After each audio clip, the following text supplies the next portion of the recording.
Senzo Meyiwa. Yebo. Yes. Kunjani? That's correct. And the people that slept at that place were yourself, Senzo Meyiwa, Kelly Khumalo, and Zandi Khumalo, correct? Yilaba ababizayo abantu ababeleli khona lapha eMalbatini, angithi? Yebo. Correct. And before you went to bed, were you at some stage during that evening accompanied by other people in that household? Ngaphambilini kokuthi niyolala ingaba babe khona yini abanye abantu ababe khona lapho ngaphambi kokuthi niyolala? Yebo, babe khona. They were. Explain the circumstances around you meeting those people and perhaps if you know them and their agendas. Awuchazeke ukuthi kwenzeka kanjani ke ukuthi uhlangane nalabo bantu labo nokuthi futhi kwaku abantu kwaku abesilisa abesifazane. Kakuwe wesilisa nowesifazane angizange ngize ngikhulume nabo angizange ngababona kodwa angizange ngize ngibe interaction nabo bemele futhi bahamba bona so angizange ngize ngibabone nje yazi kodwa ukuthi kakumuntu wesilisa nomuntu wesifazane. It was a male and a female. I never interacted with them. I just saw them standing there and then they left. What I want to get at, and I'm just polishing on this point, is that was the male person that you saw that night Longwe Thwala? Engifuna nje ukwazi ukuthi leyo muntu lowo wesilisa kwaku Longwe Thwala. Angikhumbuli ngifuna uqama ngikhumbula ngacathi ngangizobona sikakuyena ngoba ngakusasa ngambona so angazi angikhumbula nje ngikhuluma naye nje bengisho waye kude kunami. I don't remember and I also think that if it was him I would have been able to recall because I saw him the following day, but I don't remember, I don't know, and as I said that he was at a distance from me and I never spoke to him. Okay. Let's now move to the incident of the 26th of October 2014. Your testimony is that in the morning of that day, you, Kelly Khumalo, Senzo Meyiwa, and Zandi were supposed to go to a party of Roy Mahamud's, correct? Yebo. Yes. And if I understood your testimony correctly, is that you did not arrive at that venue, correct? Yes.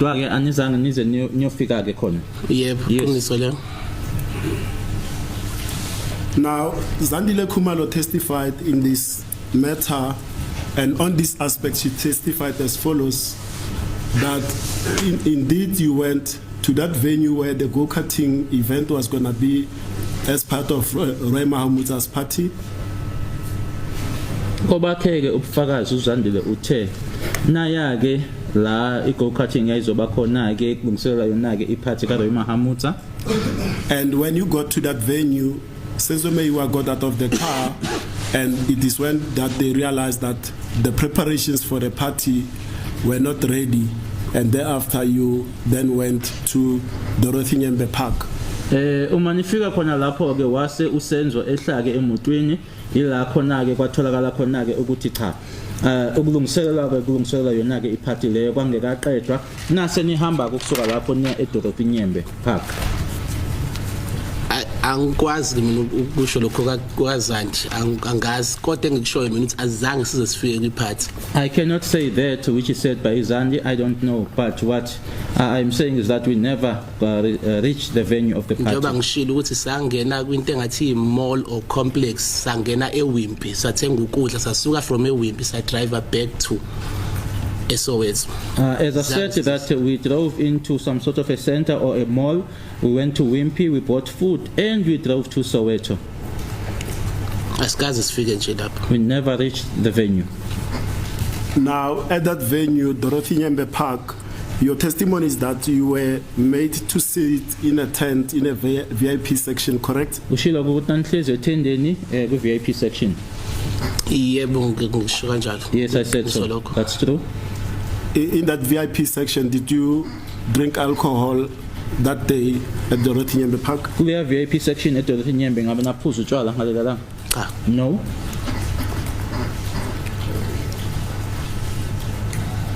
Now, your testimony is that after Kelly Khumalo and Zandile Khumalo had finished their performances, you then decided to leave Dorothy Nyembe Park, correct? Masebeqedile ke bona bobabini nase ni hamba ke Dorothy Nyembe.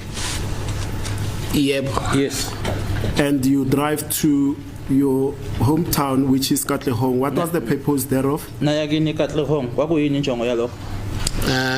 Akukuthi mina ngoba ngangishuthi ngisagqoka impahla ezodwa from izolo ngangizosala ngoba kangahlangani nje izinto sasilwe sifonela sasingahlangani so ngangizosala mina ngazi ukuthi ngiyasala. It was to leave me there because I was still wearing the same clothes that I was wearing the previous day, and the plans were just not coming together, so I was going to be left behind.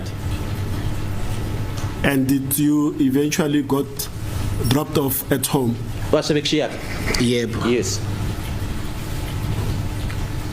And your testimony is that after some time, Senzo Meyiwa calls you again to say, where are you? You tell him that you are at home, and he says he's coming to pick you up because they are going to fetch Tumelo Madlala, correct? Kamuva uSenzo wakufonela kubuza ukuthi ukuphi wathi usekhaya wathi uyabuya uzokulanda niyolanda uTumelo. Yebo wangifonela wangibuza ukuthi ngikuphi. Ngathi mina ngila endlini wathi ayishintsha ntwana sami. Yes. Asked me where I was. I said I was at home. Change. Let's go. Wasatha sambe so ngathi nayi usiyapho satha sambe so la uTumelo la ngitshela khona ngoTumelo wangitshela over the phone ngoTumelo. I wanted to know where we were going. That's where he told me about Tumelo. It was over the phone when he informed me about Tumelo. Roughly after how many minutes after dropping you off did he call you about this aspect of going to pick up Tumelo Madlala? Kwakusemva kwesikhathi esingakanani ekushiyile kini ngathi manje sekufonela ke ukuthi asamsolanda uTumelo. Hayi kakukushesha kakhulu mhlawumbe 2 minutes 3 minutes lapho. Maybe 2-3 minutes, very quick. Now you've testified as well that you know Tumelo Madlala. What is the nature of your relationship with him? Is he an acquaintance? Is he a best friend? Is he a close friend? What's your relationship? Ushilo ukuthi uyamazi uTumelo, uyamazi njengombona umjwayele noma umngani wakho? uTumelo akeke ngisho ukuthi umngani wami. uTumelo say he's my friend.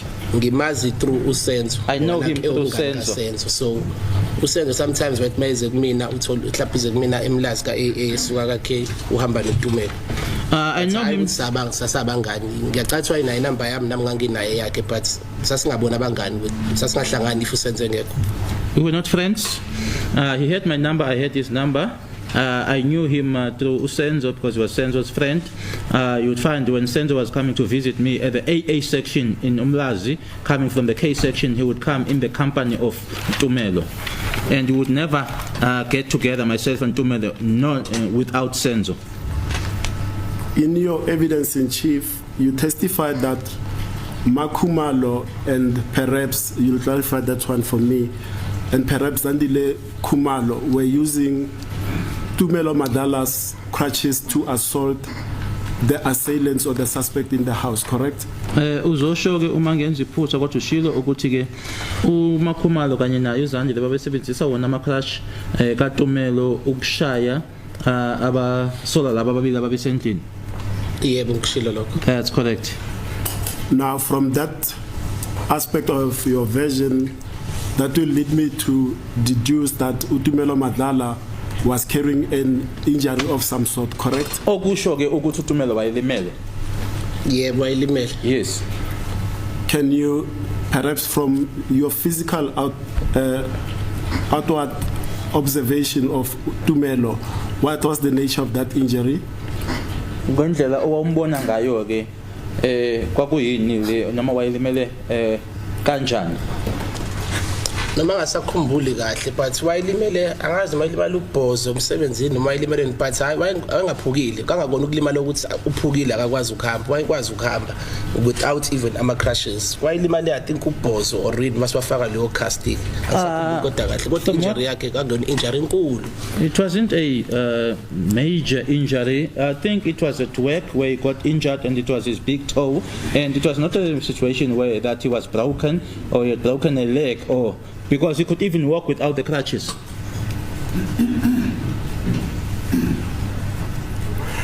And now you pick up Tumelo Madala from a highway somewhere in Spruitview or Vosloorus, and then you proceed to Makhumalo's house, correct? Uma seniqeda uthatha uTumelo nasediya eFosloras. Khona la saqala sadlula khona ke Yes. Before we went somewhere before going to Fosloras. So there was a detour to go and buy alcohol drinks before you went to Makhumalo's house, correct? Nothenga utshwala. yebo. Yes. I mean, the point is neither here nor there, but Zandile Khumalo testified that from picking up Tumelo Madala, you proceeded straight to her house, and when you arrived at her house, you realized that you hadn't bought alcohol. Then it is then that you went back to buy alcohol, but nothing turns on that. You may comment if you want. Uma ngabe ukuthi ke uyafisa ukuthi uphawule kuloko ungaphawulaki kodwa ke akukho nje okuningi kuloko ukuthi nje uZandile yena kwabakho ubufakazi uthe nahamba uma seniqeda ke uthatha uTumelo naya kibo eFosloras kodwa ke manifika lapho ke ngikaphumi nophuma emotweni nabona ukuthi aniyazi iphuzo nahamba ke naya kwindawo athe uZandile uma ichaza kuKwakhwembu's Tavern nayothenga khona ke utshwala. I don't remember it like that. Now, with respect to the alcohol that was bought at the tavern, let's talk about the kinds of alcohol. We saw on the photos during Zandile Khumalo's testimony, we only saw a can of Heineken and a can of Guarana, but you say you also consumed Hunter's Gold, correct? Kuyithombe siyibonile ke lana sibone nje isithombe se Heineken neseGuarana kodwa wena ke ubufakazi bakho uthi wena waphuza iHunter's Gold. Yebo. Yes, that's true. And specifically for you, the Hunter's Gold that you drank, how many quantities were bought for you? Kwakuthengwe noma wawuthengelwe ama Hunter's Gold amangaki wena? 6. Now, you go to Makhumalo's house, and now in the car, it's yourself, Kelly Khumalo, Zandile Khumalo, and Tumelo Madala, and Senzo, of course, correct? Yibo bonke laba abantu ababesendlini laba ababizayo manje. Babesendlini noma? No, in the car as you travel to Makhumalo's. Oh, endleleni ya kwaMakhumalo. Yes. Yebo. Yes. And at Makhumalo's, you find her plus the 2 children belonging to Kelly Khumalo, correct? Nasenthola yena umama endlini kanye nabantwana abawu2 bakaKelly. Yebo. Yes. Now, let's move forward, and I'm not going to crack your head with the time that Longwe arrived before, because the phone records show that he arrived at Makhumalo's place at just before 7, exactly at 18:57 p.m. That will be correct according to your recollection, correct? Ukhumbula ngokwama phone records ke bathi uLongwe wafika lapha yana nje phambi ko7 noma imizuzu 3 phambi ko7 nawe uma ukhumbula ngaba yileso sikhathi ngasho ukuthi ngaba yisona nje bengishilo ukuthi wafika seliphelile ibhola sekuqala sekumnyama. I would say that it would be around that time. As I said, that the game was done. We were done watching the game, and it was dark. And what was Longwe Thwala's demeanor when he got to Makhumalo's house? Waye kanjani ke noma isimo sakhe kuLongwe sase kanjani ke uma efika kwaMakhumalo? Ukuthi Longwe angimazi. So ngeke ngize ngikwazi ukuthi ngichaze ukuthi waye njani ngoba angimazi ngiqala ukumbona. The thing is, I don't know Longwe, so I'm in no position to describe his demeanor. I saw him for the first time, or I was seeing him for the first time. I'm asking you this in the context that we are all Africans. If I get into a house, whether I know you or not, the first thing that I'll do is to greet. I'm talking in the context of your testimony yesterday when you say you don't recall Longwe greeting you, but specifically you remember him and Senzo Meyiwa greeting each other. Is that correct? Mkhumbo lokho ngeke ngikhulunyiswa into yokuthi ke sonke ke singama Africa siyazi ukuthi uma umuntu engena emzini umuntu uyabingelela kodwa wena kushilo ukuthi awumkhumbule ebingelela kodwa ke yena noSenzo babingelelana. Yebo, qinisile ngishilo ngathi mina ngikhumbule ebingelela mina. Mhlawumbe khona uzongiphikisa athi wabingelela, but mina personally angikhumbuli ebingelela. Yes, I said so that But I yena personally don't remember or don't recall him greeting, but someone else might come and dispute that, but I'm referring to myself. But him and Senzo, But when it comes to yena noSenzo ngababona ngoba babingelelana. Ngazi ngoba mina ngabuza uSenzo ukuthi ubani umjida. I saw the two of them, him and Senzo, greeting each other because I could see them greeting each other. I then asked Senzo, who is this guy? Okay. And on that one, you anticipated my next question. On that one, when you asked Senzo, who's this guy, did he say it's his name, or did he give the name and the relation to a certain person in the house? Uma ubuzo Senzo ukuthi ubani lo mjidi wakunikeza igama lakho mekuphendula noma wamhlanganisa nomuntu othize owayekhona lapho endlini, wakunika igama lakhe noma wathi wamhlanganisa nomuntu olapha endlini? Ngathi washo wangitshela nokuthi ubani lo muntu ukuthi washo ukuthi umjida kaZandi. He said that it's I think he told me who the guy is and also told me that it was Zandi's guy. Ngoba ngabona lapho ukuthi umjida kaZandi, ngabona futhi ukuthi uhlele eceleni kwakhe shothi hayi umuntu wakhe, but ke ngaqiqhubekela neindaba zethu sasikhuluma. Because I could see that indeed it was Zandi's guy because he even sat next to Zandi, but we then proceeded with the conversation that we're having. Now, on a question that was touched by my learned friend, Advocate Baloyi, I just want clearance on that one. How long after Longwe's arrival did the two suspects then arrive in the house? Kwakusemuva kwesinkathi esingakanani ke uLongwe engenile ukufika noma ungena ke kwalabasola ababili endlini.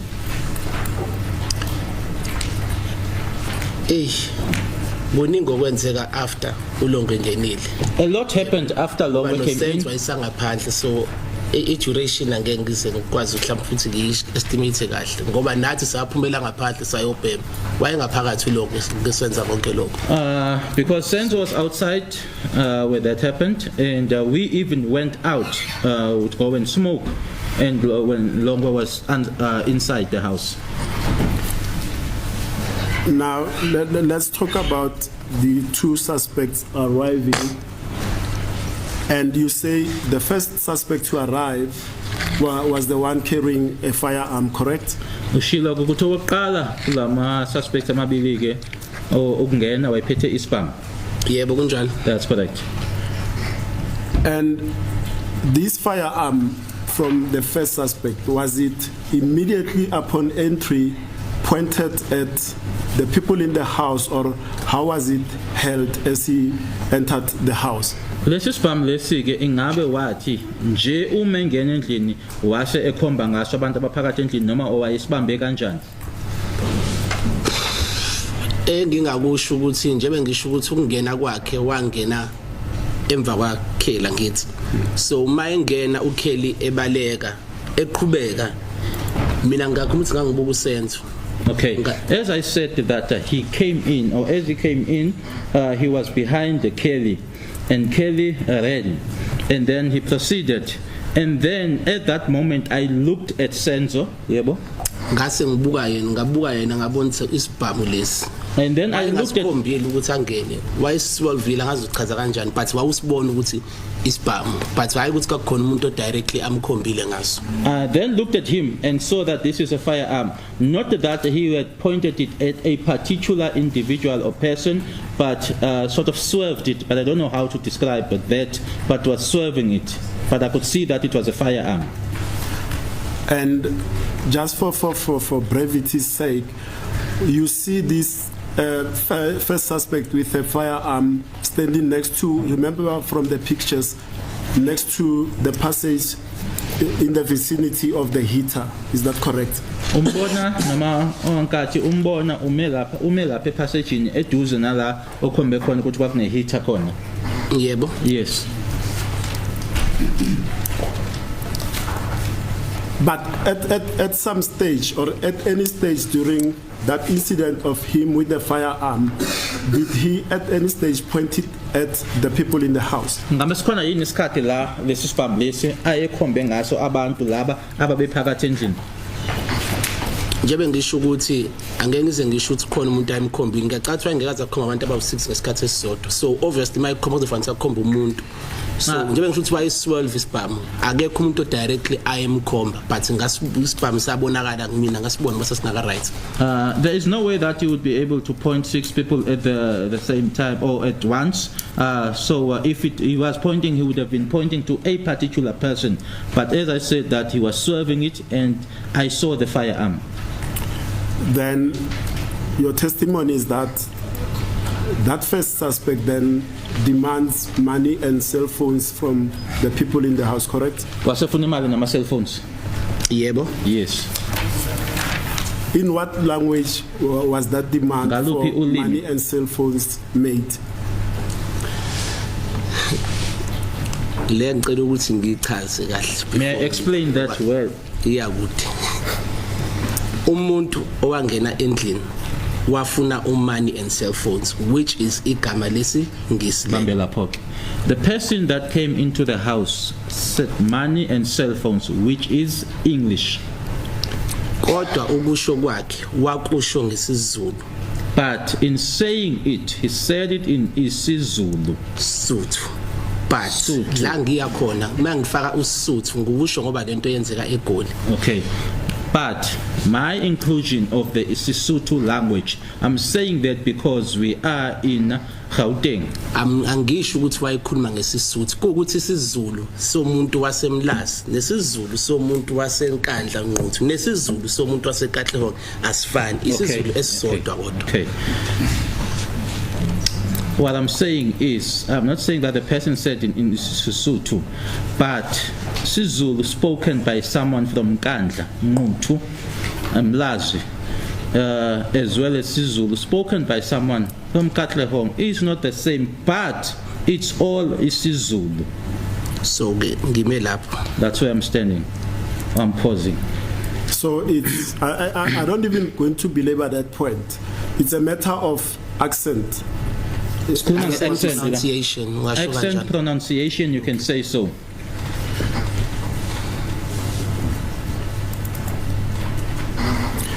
And in which hand was that firearm held by the first suspect when he entered the house? Isibhamu lesike sasiphethwe kusiphi isandla? Right. Right.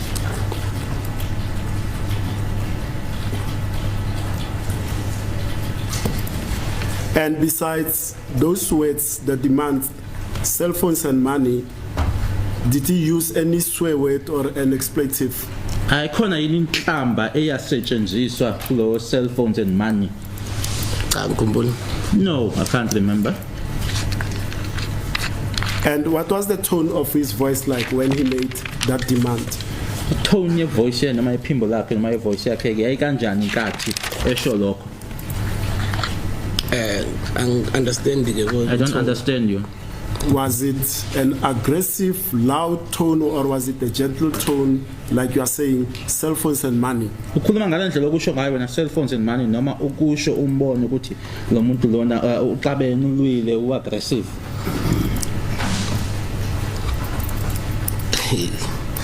Ngiyacabanga ukuthi ngingasho ukuthi aggressive noma ke aggressive mhlawumbe uzoba derogatory yangazi but again umuntu owafuka wathi hey mafoni wakusho nje yena kahle ngakusho so uzoba in between aggressive and soft tone. I was but obviously umuntu ayifuna into la engayone yakhe so wayengekaza ahleke vele. I was between aggressive and soft tone because he said it and I could hear it and could hear that this was someone who wanted something that wasn't his, so there's no way that the person would be laughing. Now, as he makes those demands for cell phones and money, did anyone from the house respond verbally to that demand? Kulabo ke ababesendlini ukhona yini owaphendula kuloko? Cha. No. Now, would I be correct to say that when you saw the firearm, like you said, you could see now with the firearm that the situation is serious from your earlier perception that this was a joke, but when you saw the firearm, then you knew the seriousness of the situation. Were you scared at that time? Ushilo ukuthi ngaphambilini wacabanga ukuthi i-joke. Kodwa ke musubona ke isibhamu. Uyabona khona ukuthi ku serious lokho. Ingaba lo ngaleso sikhathi ke manje uma ke usufikelela kulokho ukuthi ku serious manje ngaba wawusaba yini? Yebo, ngisaba. Yes, I was scared. And would it be correct to say also that you testified that you entered into a trauma mode and you were shocked as well? We took the foot. Yebo. Yes. And also that the events that were transpiring were happening at lightning speed pace. Nokuthi kwenzeka ngokusheshsha. Yebo. Yes. Had you previously seen these two suspects that entered the house prior to the events of abantu the laba 26th of October wabona 2014? yini ngaphambilini laba bangena lapha yana Abantu kanjani? owake wababona noma kwakuwukuthi wawuqala babona ngaleli langa noma wake wababona ngaphambilini? Ngibazi, ngiqala. No, I don't know them. I saw them for the first time.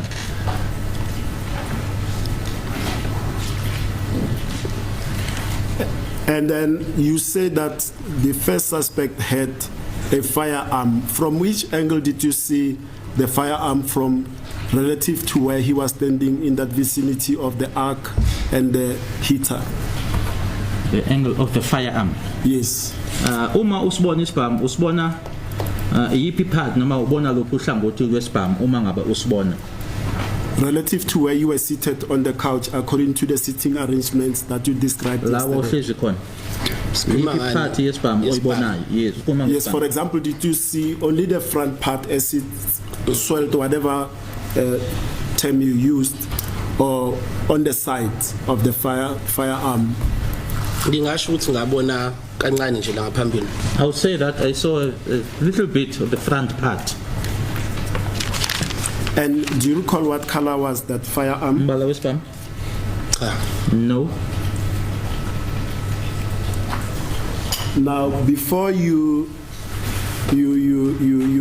these two suspects entered, what were you paying attention to, or what were you doing before they entered, in the immediate period before they entered? Ngaphambilini kokuthi nje bangeni yini wawubhizi ngayo? Noma wawubhekeni noma yini nje owangathi wawubheke yona noma Sasibuka mina ngangibuka ukheli ngoba khona into eyayi describe or engathi ngizothini. Khona into ayenza kodwa ngesonto engilisho kodwa khona dance move ayenza yesonto thizeni. I was looking at Kelly. There's something that she was describing, demonstrating about a certain church, which I am not going to mention. Did you notice the first suspect then when? You didn't see him actually entering through the kitchen door. You only saw him at the arc where he was standing. Would that be correct? Awumbonanga uma engena lo woqala umbone nje uma sesemva koKelly. Yebo. Yes. And then the second suspect, where did you initially see him for the first time? Uma ngabe uqala ukumbona lo wesibili ke yena umbona ekuphi nendawo? Ngesikhathi sekusukunya senginami ngiyolanda ifoni la mangithatha ifoni yami la ngibona khona ukuthi awukhona nomuntu wesibili ngesikhathi sebebhushelana ngase. When we were standing up and then I was on my way to go and take my phone, I then realized, oh, there is a second person, and now they are pushing each other towards the kitchen. And where did you see him? Umbona the second ekuphi nendawo? suspect? Ngimbona ngale ngakwi-arc. On the other side, in the ark. So that will be in the hallway or in the kitchen, specifically where? Khona lapho epassage leyo noma ekitchen. Ngingasho ukuthi between i-arc le ngishoyo nekamero leli ikamero la uKelly wabaleka wangena khona. Between the ark and the bedroom where Kelly ran into, or which Kelly ran into. Now, you're talking about Kelly running into a bedroom that is opposite the kitchen. Did you see the second suspect following after or pursuing Kelly to that bedroom? Ushilo ukuthi uKelly wabe sengena kulelo kamera. Ngabe wambona yini lo wesibili uma ngabe esesukela ke uKelly noma egijimisa uKelly? No. Now, also because you can't speak for somebody else, but I'll put it out there for the sake of record purposes.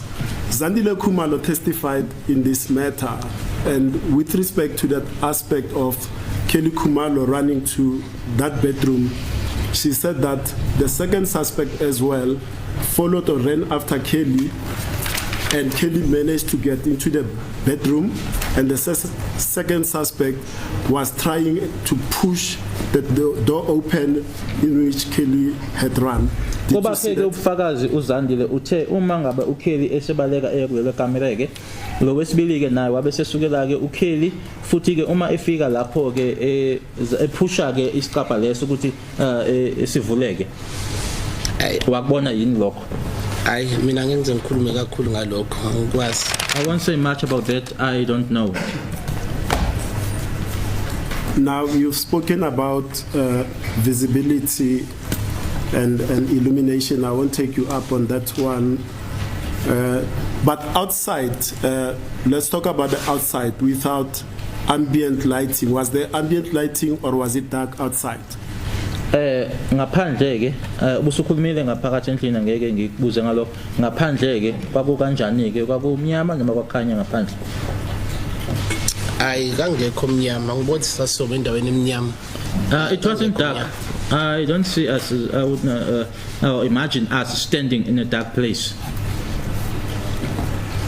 Now you testified as well that the second suspect was armed with an object that looked like a knife, a sharp object looking like a knife, correct? Ushilo ukuthi lo wesibili ke naye ke noma wayephethe into ebuka engathi ummese.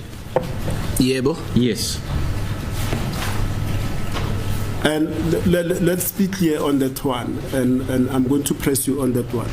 You know what a knife looks like, correct? Angithi uyawazi ummese ukuthi ukanjani? Yebo. Yes. And something that is anti-knife, that is not a knife. You'll know that this is not a knife, correct? Into engasiyona ummese uyazi ukuthi lo akusiwona ummese. Yebo. Yes.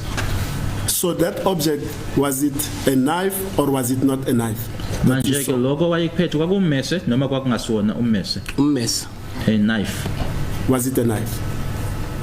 A knife.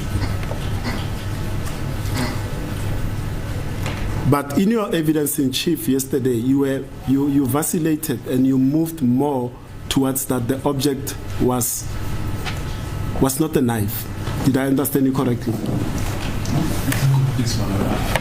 And the witnesses only said he says sharp object that looked like a knife.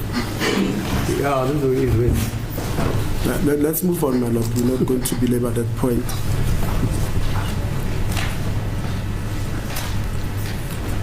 And in which hand was the suspect holding that knife then? Ephethe kwisiphi isandla lokho okwakubukeka ngathi ummese? Hayi angisakhumbuli ke number 2. I can't remember number 2.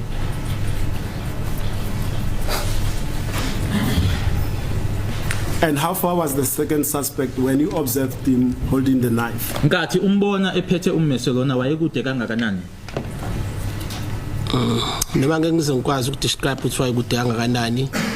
Ngoba nangesikhathi sephume ngijaha ngamphendula ngisingangimbona ngoba ngesikhathi ngijomba concrete wawubona naye ufuna ukujomba odakajombanga ngangubona nalapho ummese uthi usawuphethe. Although I won't be able to say as to how far but even at the time when he was chasing me, there was a time when I looked back and when I jumped, I could see that he also wanted to jump, but he didn't jump, and I saw that he still had a knife.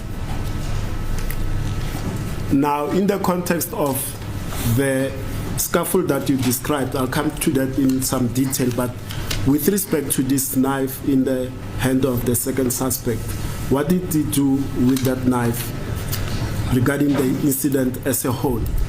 Kwisigameko noma nkathi isigameko senzeka ke yini awayenza ke yena ngalommese awayewuphethe? Angeke ngize angazi ukuthi wenzani.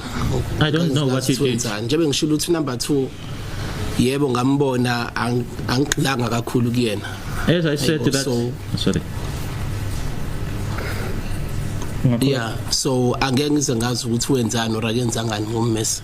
As I said that, yes, I saw number 2, but I didn't focus on him, so I wouldn't know as to what it is that he did or didn't do with the knife. Now, I like your frankness on that aspect regarding the second suspect.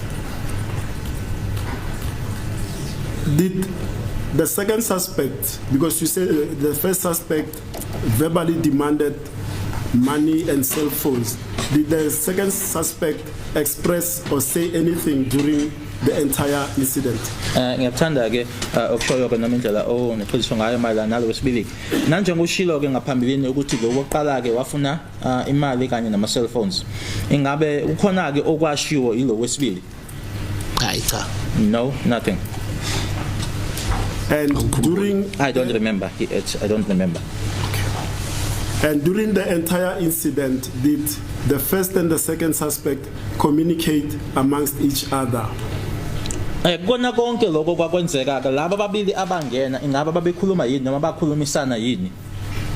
Hayi abakhulumisana nathi singakhulumi ngayithini. They didn't speak to each other because we were not speaking to each other. My Lord, at this stage would be an appropriate opportunity to take the short adjournment. Okay. Yeah, 15 minutes.